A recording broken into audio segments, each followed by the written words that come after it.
وَلَقَدْ يَسَّرْنَا الْقُرْآنَ لِلذِّكْرِ فَهَلْ مِن مُّدَّكِرٍ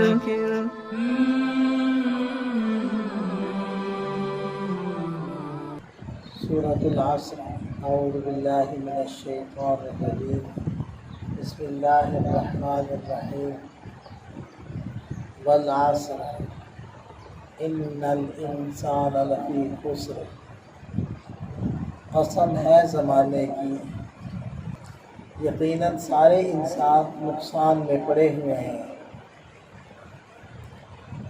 زمانے یعنی تاریخ اس بات کی گواہ ہے کہ اللہ تعالیٰ نے کامیابی کے لیے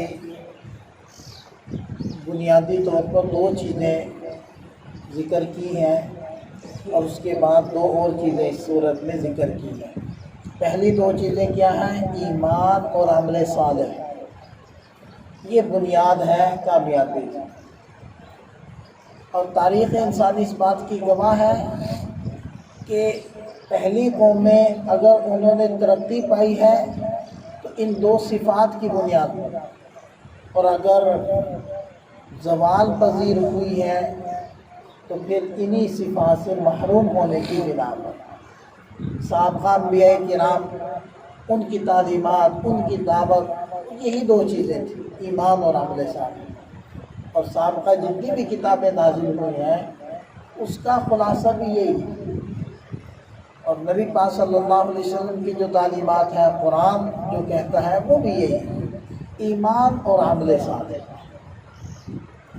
تو اس نے فرمایا کہ یقیناً سارے انسان نقصان میں ہیں، البتہ استثناء کیا جا رہا ہے الا الذین آمنوا، مگر وہ لوگ جو ایمان لائے، وعملوا الصالحات، اور نیک اعمال کیے۔ یہ دو ان چیزوں کا بیان آ گیا۔ آگے ارشاد فرمائے وتواصوا بالحق، حق بات کی، ایک دوسرے کو تلقین کی۔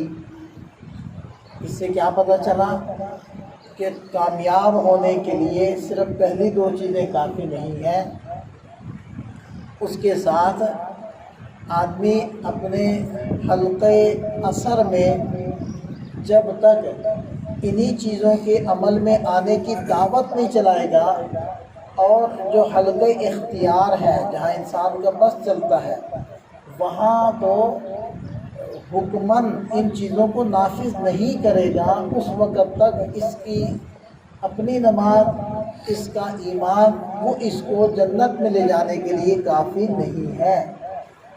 یعنی جیسے خود نماز پڑھنا فرض ہے، اسی طرح اپنے حلقے اختیار میں پڑھوانا یہ بھی فرض ہے۔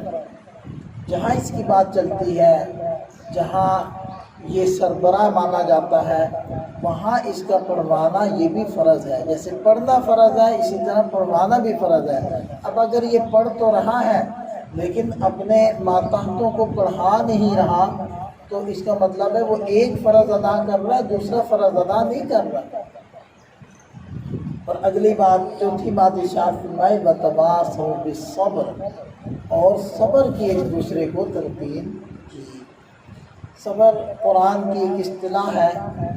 اللہ تعالیٰ نے انسان کو نفس دیا ہے، اور جب انسان اللہ کے کسی حکم پر عمل کرنا چاہتا ہے تو اس نفس کے اوپر شاق گزرتا ہے، اس کو تکلیف پہنچتی ہے، تو اس تکلیف کو برداشت کرنا صبر ہے۔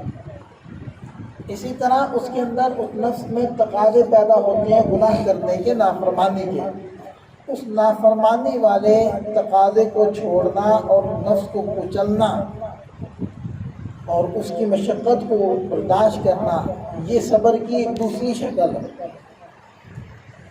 اور جو اللہ تعالیٰ کی طرف سے مصائب و آلات انسان پر آتے ہیں اس کو تقدیر کا حصہ سمجھنا، اور برا بھلا کہہ کے، شکوے زبان کے اوپر جاری کر کے بے صبری کا مظاہرہ نہ کرنا۔ دیکھیں، اگر کوئی انسان کے اوپر افتاد آن پڑی ہے تو حدود کے اندر رہتے ہوئے اس کو دور کرنے اور ہٹانے کی کوشش کرنا یہ بے صبری نہیں ہے،